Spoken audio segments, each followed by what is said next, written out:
মহব্বতের সঙ্গে জিকির করুন লা ইলাহা আর জোরে লা ইলাহা বাইজান মগার মনের বেদনা বুঝাইলে কেউ বোঝে না আইরে শোনাইলে কেউ শোনে না বলো শোনাইলে কেউ ও শোনেন শাহে মদিনা লা ইলাহা আর জোরে লা ইলাহা লা ইলাহা মুহাম্মাদুর এ দুনিয়ার মুসলমান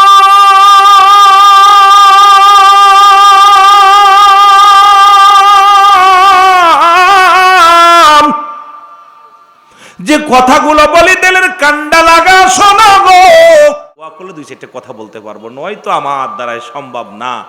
যদিও শরিয়া আমি সবাই প্রাধান্য দিতে পারে ডিগ্রি ডাকে, আমি শরিয়াতে যেটা দরকার ছিল এটা নিয়েছি, কিন্তু ওটারে আমি মূল্যায়ন করি না। সবচেয়ে বড় মূল্যায়ন আপনাদের ভালোবাসা, আপনাদের দোয়া। আপনারা দোয়া করলে আমার রব্বে কারিম কিছু কথা বলার সুযোগ করে দিবে, কারণ যেহেতু বসাইছে এখানে একটু মহব্বতে বলুন না আমিন। আরো জোরে বলেন আমিন। একটা হলো জুমরায়ে খবরি, একটা জুমলায় হিংসা। বক্তা মনের ভাব প্রকাশ করলে শ্রোতা সহজে বুঝতে পারে, এটাকে বলা হয় জুমলায়ে খবরিয়া।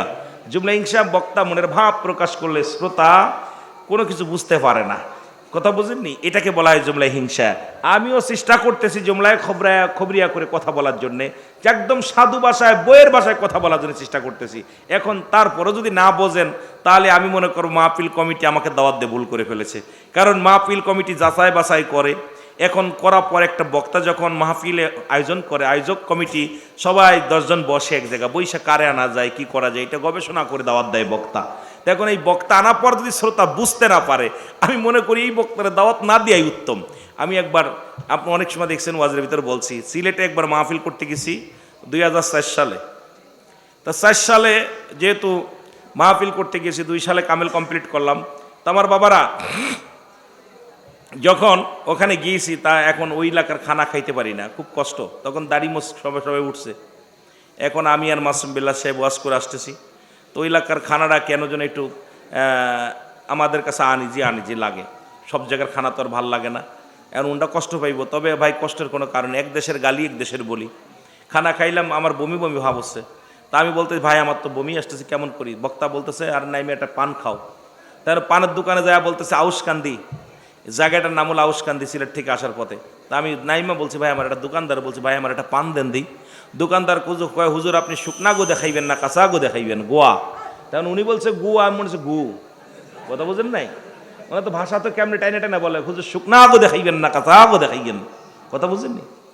আমি ওনার দিক কোন মুখের দিক তাকাই রয়েছি মেলাক্ষণ। আমি চিন্তা করলাম, সিলেটের 360 জন আউলিয়া আসছে, আলেম ওলামা ও গাদিমারা, সে এলাকার মানুষগুলো, মানুষের তো এইরকম ব্যবহার, মুখের দিক তাকায়। উনি কয়, হুজুরে কিতা দেখাইবেন? আমি না ভাই খাবো না। উনি বুঝতে পারতাম। আমার কয়, আপনার বাড়ি কই? আমি কই মাগুরা। যশোর, খুলনা যশোরের মানুষ আমরা, যশোর। তা বলতেছে ও, আমি ঠিক আছে। পরে বক্তা বুঝতে পারছো, উনি আমার কাছে গেছে, কয় শুকনা দে দেন। আমি কই ভাই খাইতাম না। কয় হুজুর শুকনা। আমি কই আমি মরছি। কয় হুজুর শুকনা গু খাইবেন না কাঁচা গু খাইবেন, কথা বুঝলেন? ওই দিন কান ধরছি জীবনে যে পান আর খাইতাম না, কোনে যে শুকনাটা বলবানে কোনে কাঁচাটা বলবানে, ভেজালের ভিতর নাই, খাইতামই না, কথা বুঝেননি?